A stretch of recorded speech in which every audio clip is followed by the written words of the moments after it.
Welcome to the Gibbs and the Bank Recruiting Podcast presented by BuckeyeScoop.com. This is the Wednesday, September 16th, 2020 episode.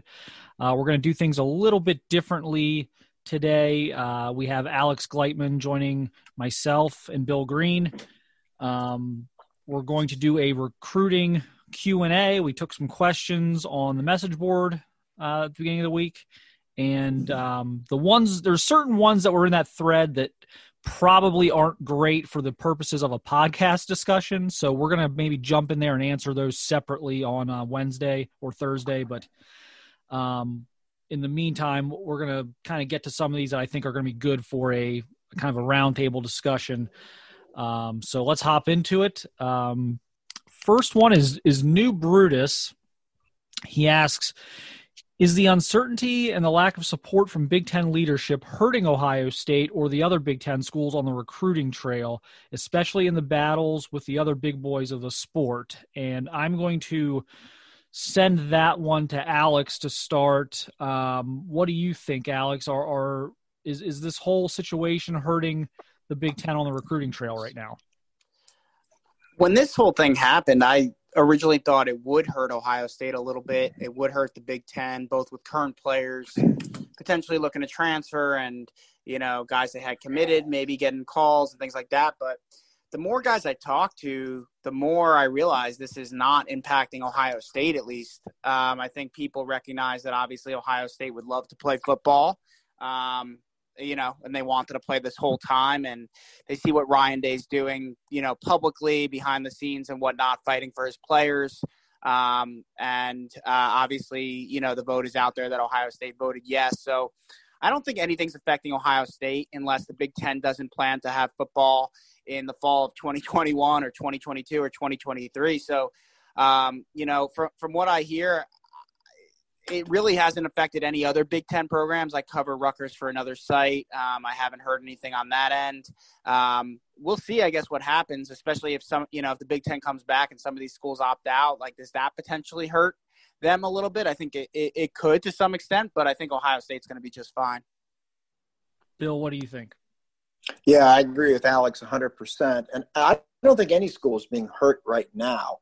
I think where this could hurt is if the Big Ten and the Pac-12 don't play at all this fall, and if the SEC, ACC, and Big 12 go off without a hitch, and that's going to look bad when we get into December to February, the two signing dates. But for now, no, it's not hurting. Definitely not hurting Ohio State, and like Alex said, not hurting Rutgers. I don't think it's hurting Indiana, anyone. So it's too fresh right now. And, you keep getting reports every other day. The Big Ten's coming back. And until the dust settles here and we really know what has happened. And then at that point, when you get into Thanksgiving, that's when Kentucky and Georgia and the rest of them can really hammer Michigan, Purdue, try to hit Ohio State if the Big Ten hasn't played. And if they can say, we played 12 games, they didn't play at all. And even then, I don't know. I don't think it's going to hurt because these kids won't take the field until next year. So, right now the effect is zero. And I think Alex nailed it. And then we have to see, if the Big Ten continues on this ridiculous path and they don't play at all this fall, and then they're leaving themselves wide open. So we'll see. Right now, no impact. Yeah, I don't really see a path here that's super harmful for Ohio State. I just think these guys, these recruits, they are worried about their situation, and for their situation, regardless of who's playing and who's not this fall, it doesn't really matter. They're not in college this fall, so it doesn't matter what those schools are doing this fall. Now, next fall, obviously, is the real season for these guys. And if by I can't even fathom in the climate right now where it's looking like the Big Ten's actually going to play this fall, to speculate that the Big Ten might not play next fall, I think would be preposterous at this point. So I think as long as something like that doesn't happen, I don't see the real issue here. These kids are really just hyper focused on their own situations. I don't think they're looking at things like, oh, well, the Big Ten just doesn't care as much about football. I don't think they're looking at it that way. I just think they're looking at it as, how does this impact me? And right now it doesn't. And, we'll see down the road. I think the one interesting thing could be, if with this eligibility thing, okay, like how many guys are actually going to be back next year that initially weren't supposed to be, and how does, could that, from a depth chart perspective, could that scare somebody off if schools have 95 kids on scholarship, and now, if I'm a running back and I thought I was coming into a 4 running back room and now I'm coming into a 6 or 7 running back room, I mean, does that change my thought process at all? I think that's really the only thing there that could maybe impact recruiting, but that's going to be probably a national thing, I think, more so than a Big Ten specific thing. So, I don't see this, and look, they've got a few commitments during this, the last, 2 months. No one's, really jumping ship. I mean, I think we've seen enough evidence that as long as something crazy doesn't happen, that everything's going to be just fine on recruiting. But something might not be just fine on this one. Our next question, BMO's one, is Tristan Lee absolutely out as of now? Bill, why don't you start us off on that one? Well, I never had him in, even as a remote possibility. So for me, he is absolutely out as of now, as of prior, and probably going forward. So that's the easy answer for me. I never really had anyone tell me anything that made me think Ohio State was, one of the favorites there. So I'm a definite out. Alex?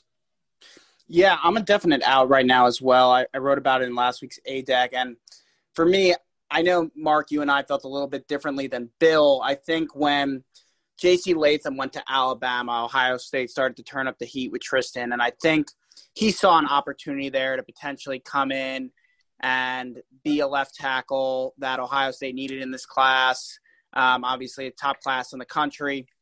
And while I felt at that time, I wrote at that time that Clemson, who was thought to be the top contender with LSU, was fading, and Ohio State was rising. And I thought at that point, Ohio State was number 2 behind LSU, but I said that they needed a visit, and they needed a really good official visit to be able to compete with LSU. And the fact that they're not going to be able to get an official visit, in my opinion, I don't think that's going to happen in 2020 or before he signs.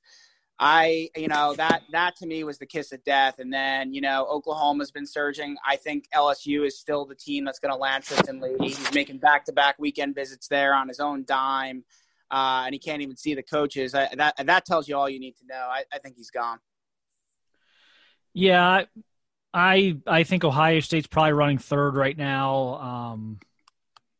There's no major reason for optimism on my end. I think he's going to LSU. I was kind of on the same page with Alex there for a while, where I'm like, okay, Latham out, whatever you thought the odds were for Lee at that point, they went up. But yeah, I mean, I've had LSU in the lead for a while. And I think, maybe the window was cracked there for Ohio State. I don't, they didn't really take advantage of it. They didn't really have much of a chance, in my opinion, to take advantage of it with the no visits policy. But it certainly doesn't look good now. I don't really see it changing. I don't think there's going to be visits this fall ever. But the rest of the year, I think they're going to keep pushing that further and further back. And as I've kind of mentioned before, I think the dirty little secret is I don't think coaches mind. I think if you told coaches you can't have recruits around your players right now, I think they'd be all for that, so that, there aren't these huge outbreaks or anything that could maybe disrupt your season. So I think, no visits. And that was, Alex and I, we said that all along. If there's no visit, there's not much to talk about here. But so that would be my stance still. And I think they're going to have to go elsewhere. I think they're going to have to, maybe look in state or certainly locally Midwest for another tackle in this class. Let's see here. What else do we got? What's a good one for the round table? Oh, this will be good. Jared Sloopcast. All right, our Jared from our Sloopcast podcast affiliate. Confidence scores for Lee, JT Tuimoloau, and Emeka Ibuka. So I'm guessing this is a 1 to 10 scale. I'll start this off. I'll bite the bullet here first. Confidence score for Lee on a 1 to 10 scale right now, for Tristan Lee on a 1 to 10 scale right now, would probably be a 1. Maybe a 1.5. I don't know, but it's not high. On JT, I'm pretty confident. It's hard for me to wrap my brain around a kid of his caliber going to a school 3,000 miles away from home that he's never visited. But this is 2020, and anything is possible in 2020.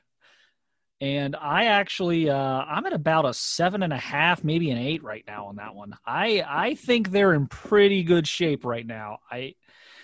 He's not a kid that's made a lot of visits in general. He doesn't really like the recruiting process. So I don't, for a kid who doesn't really like to make visits anyway, I think this is one you could maybe get away with this. But I'm still feeling pretty good about that one. And then Emeka Ibuka, I've got that about a 9 right now. I don't think anything can be a 10 in 2020. Maybe it can. Maybe I'll be wrong. Maybe you guys will upstage me here. But I'm at a 9 on Emeka Ibuka. I keep asking myself, who's the threat? Who's the team? If it's not Ohio State, who's it going to be? And you have to be able to answer that question. If it's not going to be Ohio State, you've got to be able to answer that question on who is going to come in and steal him. And I didn't go to the Sooner Summit, which I thought was an indication that some of the Sooner smoke and the Caleb Williams stuff was a little bit overblown.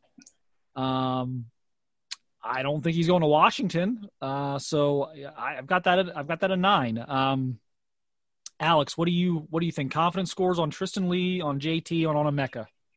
Yeah, I'm with you pretty much on most of those. I would go Lee as a 1, if 0 is not an option. I'm going to go 7 on JT. I think Oregon concerns me a little bit. They have the proximity, and I think what Mario Cristobal is doing in kind of instilling a new culture, like and really doing a nice job recruiting the defensive side of the ball. I think they're a threat, but I think Ohio State's in good shape. And so I'll say 7 on that one. And I think they can land them even without the visit. The comfortability with Guy Scott and the longstanding relationship with Larry Johnson, I think could win out there. And then I'll go 9 with Emeka, maybe 9.5. To your point, Mark, I'm leaving a little room just in case, 2020 decides to perk its head up again. But I'm going to go with Emeka Ibuka. I feel pretty good about that one. So 1, 7, and 9. Bill? Yeah, I'm going to go 0 for Lee. Because Mark wouldn't. It's not even on the scale. It's a what? Well, I didn't think you'd let me go negative, so I'm going to go 0. Okay.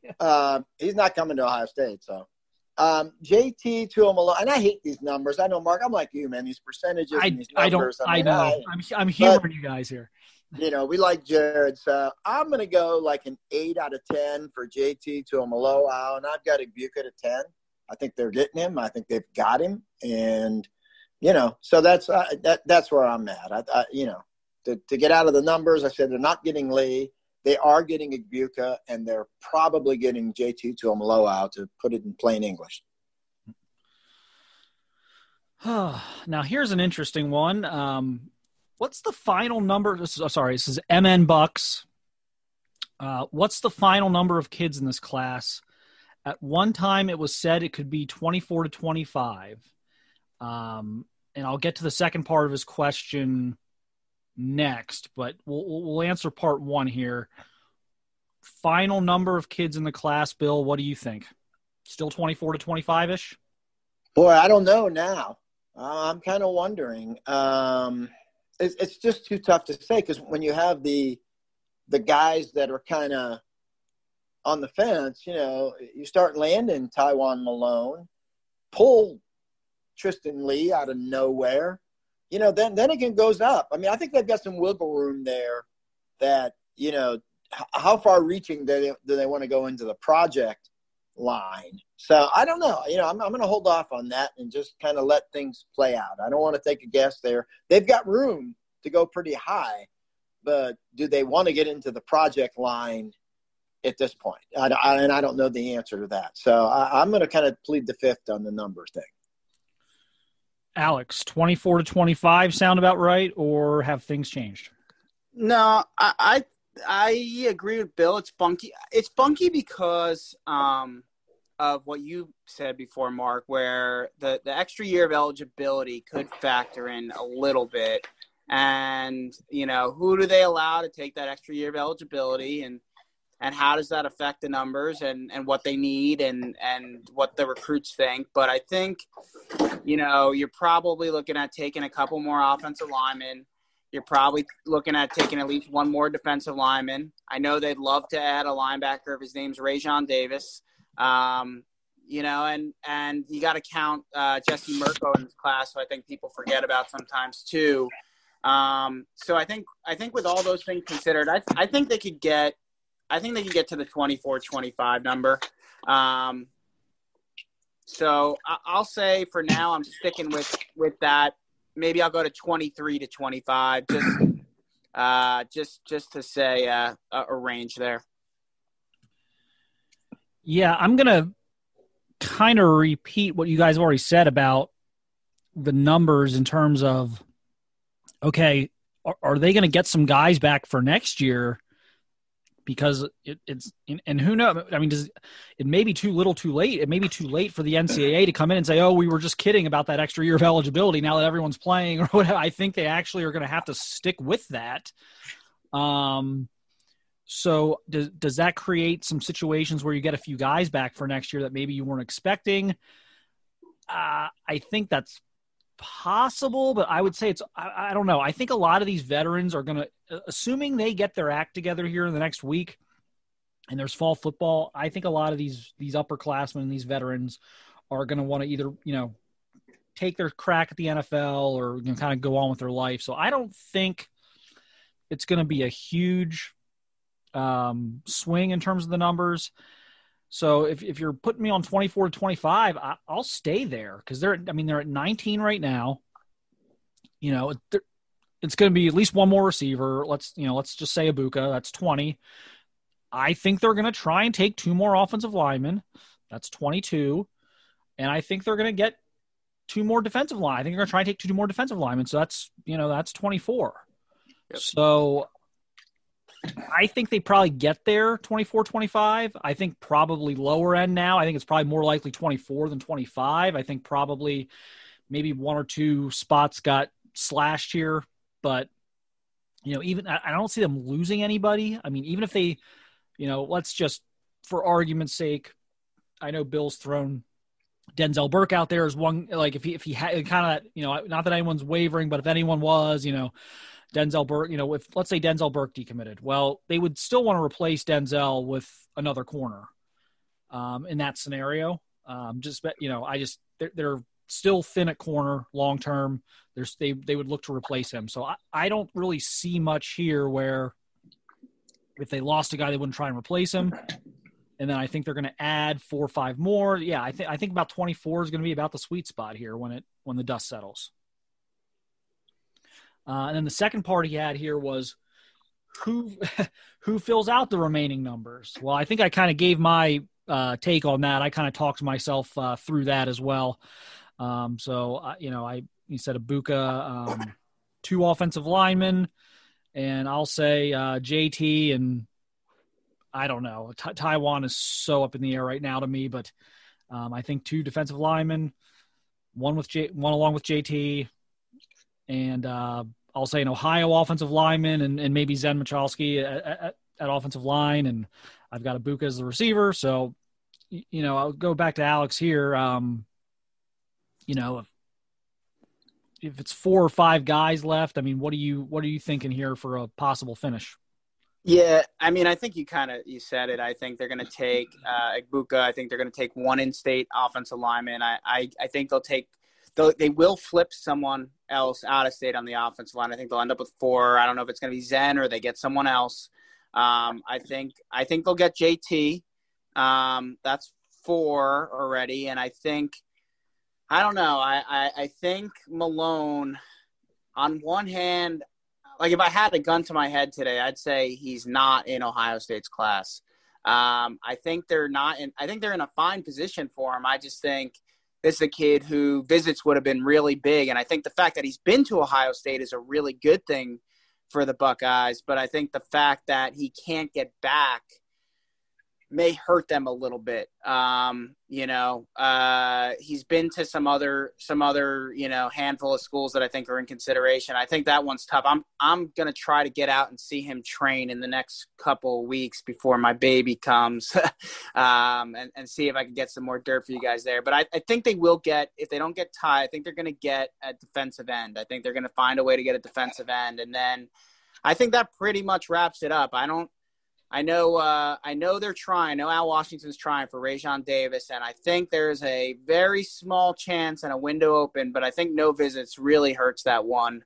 I think if they had a chance to potentially bring him in on a visit, I think that they could have maybe got the job done. But I'm going to say, defensive end, JT, an out-of-state lineman, an in-state lineman, and Emeka Egbuka. And I will just throw out real quick before I toss it over to Bill here, I'm probably going down with the ship here, but I still think they have the ear of Derek Davis, and that's obviously a guy they would take if they could get him. So, I know Derek's so quiet. We kind of overlook him sometimes. He's such a quiet kid, but yeah, they're still working on that one. Regardless of where they may stand, they are still firing away on that one. So, Bill, how do you think this could finish out here with these last spots? Well, I've got Emeka in. I've got JT very, very nearly in. I think Alex is spot on with Malone. I'm hearing the baseball thing is actually real. And I think that if they had to reach there, not necessarily reach, but I think they would like a speed rushing, pure blazer off the edge defensive end. So let's say if they don't, get someone we already know about. Let's say they take a flyer and go for Darrell Peterson at the end of the day or someone like that. So I could see that would be 3. O-line wise, I don't think they're going to take 2 more projects. I just don't. They took too many last year. I think get Zen Michalski or go get one of the Ohio dudes and just sit with 3 and then, try to get your 3 Ohio guys maybe committed for 2022, and that frees you up to go get 3 national guys. I just don't see them. I don't know. I could be wrong there. They may want bodies, but I thought last year was a year to grab the bodies, and they did that. So, I could see this being Emeka, JT, a defensive end, an O-line project, and that's it. So we'll see. Like I say, and then it could get crazy when you get in around Thanksgiving and maybe they flip somebody or flip a DB from someone. You just don't know. So I think if nothing berserk happens, I could see him taking 3 or 4 more and then holding out that you can flip some studs in the end. So this is just one of those years like it is in real life. 2020 is one for the books so far. So I still think there's a lot of twists and turns that can happen here recruiting-wise.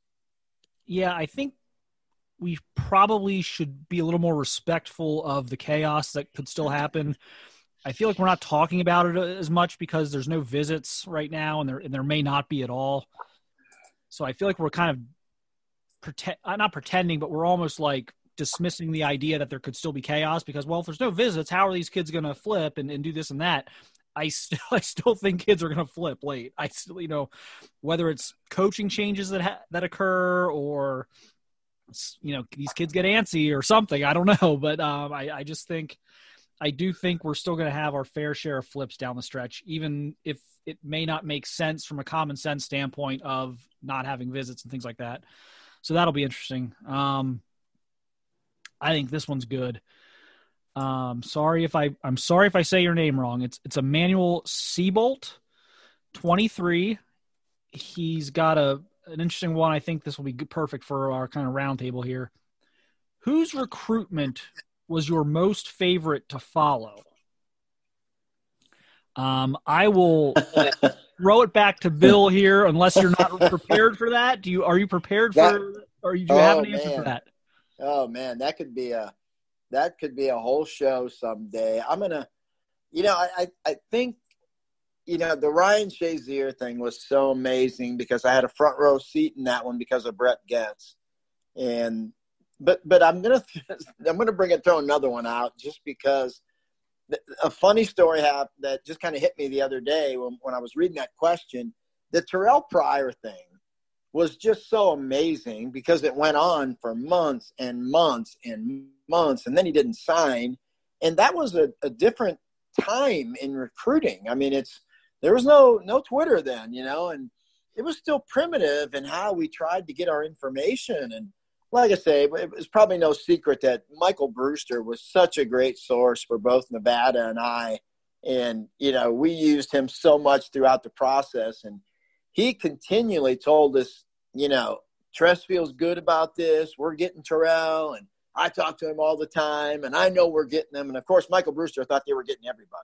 I mean, they would have had 50 guys signed in that class if it was up to him. But the best thing of all is when we got down to, a couple weeks after signing day, when Terrell was going to make his call. And leading up to that, 24, 48 hours, 72 hours before, Nevada was like telling me, no, Brewster says we're good. Brewster says we're good. Tress feels good. Well, I think Terrell was making his announcement at like 10 a.m. in the morning or something. And around 9:30, Brewster called Nevada and he said, hey, Tress wants to know what you guys are hearing. And it was like, oh, my God, Jim Tressel wants to know what we're hearing? Uh-oh, maybe we're going to lose this one. And Nevada had put everything into Terrell Pryor equals Buckeye. And that was a shaky moment when Jim Tressel wanted to know what we were thinking and Brewster wanted to know what we were thinking after, months telling us it was a lock. So I'm sure Nevada, was able to breathe again when Terrell picked Ohio State. But that was a crazy one. Like behind the scenes, it was nutty, but that was the topper when, a half hour before Jim Tressel wanted to know what we were thinking or what we were hearing. That one, I'll never forget that one. Alex, any of them that stand? I mean, you've had some really interesting ones out in New Jersey, and maybe it won't be one of those, but I know there's been some interesting signing day shenanigans out that way over the years, but. Anything hit you on this one or two guys that, kind of stuck to you as far as crazy or just interesting? Yeah. I'm a sucker for a good story. So, I mean, I think we were all three of us witnessed the two camps that Terry McLaurin attended for Ohio State when he was going to go into his senior year, and seeing him come back and prove to Urban Meyer what he needed to do. I thought that was just really cool to see up close and personal, and the show he put on in that second camp was really awesome. And I'm glad to see Terry, continue that success at Ohio State and now onto the NFL. So that was just kind of like a feel good story that came to mind, that always comes to mind, where you talk about a kid who earned his offer in camp, and it's kind of, I mean, he was a 4-star, I think, across the board, but he was, in the 200s type of kid who, fans don't get super excited about. So that was one. And then I'll go back, Mark, to probably when you and I first started in this industry. And Bill, you'll remember this one too. I think a crazy one, because it was early for me. It was one of the first ones I covered, was Taj Boyd. Oh, yeah. And I think, oh, boy. Another one. Hey, Alex, that's another one Nevada could tell you some good stories on that one. Yeah, because that one got out of hand because Ohio State thought they had him. I think everyone thought they had him, yeah. right? Like sure, Oregon, he called all Oregon three schools and committed. Yeah, yeah, he called all three. Yeah. So that one was crazy, and that one, just because it was one of the first ones I covered, and it was just, to your point, it was like, is he going to Oregon? Is he going to Ohio State? And then he commits to Clemson, and that one always stuck with me, as like, never trust everything you hear type of thing, that I learned kind of the hard way. I remember calling that one to Ohio State just from some of the things I was hearing. Well, I was actually, I think, a senior at Ohio State at the time or something like that. So that was an interesting one. Yeah. So the one that probably sticks out to me the most, just because of it was right before, I mean, social media was going on. I mean, Twitter was a thing, but I just feel like the suspense has been taken out of so many of these decisions, maybe the last 4 or 5 years.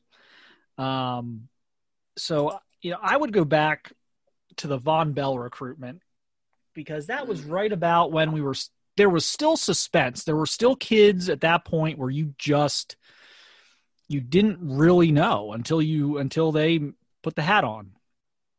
And I'm not gonna say I was the only one on Ohio State for Von Bell, but there weren't. I was in a minority position, and I got in really good there with his high school coach, and I'm getting told the whole way down the stretch, November, December, that Von hasn't said anything, but I think it's Ohio State. I think it's going to be Ohio State. And the Tennessee stuff was a little bit overblown early. I wasn't allowed to write this, but they did not recruit Von very well. It was almost like they're like, oh, he's a big Tennessee guy. Like, we're just going to get him. And they kind of took him for granted. And, I was told very, very bluntly, you cannot write this. You have, but Tennessee is not exactly doing what they need to do here. And then the Alabama thing was interesting because they were kind of recruiting him as a corner, which I think for most kids would be a thing that would actually help them. If you tell safety he's actually a corner, everyone wants to hear they're a corner. No one wants to actually be a safety. But this was another one where I kept hearing don't read too much into that. Von thinks he's probably a safety too. It's not he's not out there trying to be a corner necessarily. So don't get too wrapped up into that. And it was a week by week thing where every Sunday I would call this coach and we would talk about what was going on, because Von wasn't an interviews guy. Von was a very quiet. I know he's got a big personality but in terms of the recruiting process was super quiet. And then the morning before of his announcement, about maybe 30 or 45 minutes before his announcement, Bruce Feldman goes on Twitter, and Bruce Feldman is really good. Now, he's not a recruiting guy, but as far as a college football reporter, Bruce Feldman is really good. When he goes with something, he's pretty much got it every time. And he put something out on Twitter about, kind of big pickup for Tennessee this morning with Von Bell. And I'm like, Nevada on Pryor, I have went all in. I've quadrupled down on this thing in the past 48 hours. And I'm like, you've got to be kidding me. The message board's going nuts. I'm like, what in the world? And I had one guy reach out to me about 15 minutes after the Feldman thing, because I'm chasing this now. I'm like, oh my God, did I blow this? And I have one guy reach out to me. He says, just hang tight. I think you're good. Just hang tight. Feldman messed up. I'm like, Feldman messed up? What? And I don't know where someone must have, I don't know what happened there. I'll never know. I don't know Bruce personally. He's nailed a whole bunch of stories since then. But anyway, I had someone tell me, just relax. You're good. And sure enough, there it was. Von Bell Buckeye. The other one kind of down that way was Raekwon McMillan. I showed up at his announcement, and I had a very good indication it was going to be Ohio State. And there were a bunch of other reporters there covering Alabama and, some of the SEC and stuff like that. And they all looked at me like, what are you doing here? I'm like, I'm here to cover the commitment Ohio State's about to get. What are you guys doing here? So that was kind of funny running into that one. A lot of people thought he was going to Alabama. But those are two that really stand out. James Quick was another one. Told all of us at Army Bowl he was going that Ohio State was the leader for his announcement in 2 or 3 days, and privately had told the TV people he was going to Louisville to get the graphic ready for Louisville. So we kind of outed him on that. We found out I didn't out everyone on that, but we found out he was playing games on the Ohio State thing and kind of put on our board hey, I don't think it's actually going to be Ohio State. I know what you're reading. I know the article I just wrote where James says Ohio State is going to be the pick or is the leader, but I'm telling you guys, don't trust that. So that was a wild one too. But yeah, it's never a shortage of fun stories here. So, But I think we got a lot of these done. There's a few of these that just aren't great for the podcast format of roundtable discussion. So I will make sure we go in there and kind of answer some of the ones we didn't get to, and we'll try and do this more often because I think people will enjoy the Q&A. But definitely appreciate everyone tuning in this week, and we'll see you next week. And hopefully by the time we see you next week, we'll have some Big Ten football.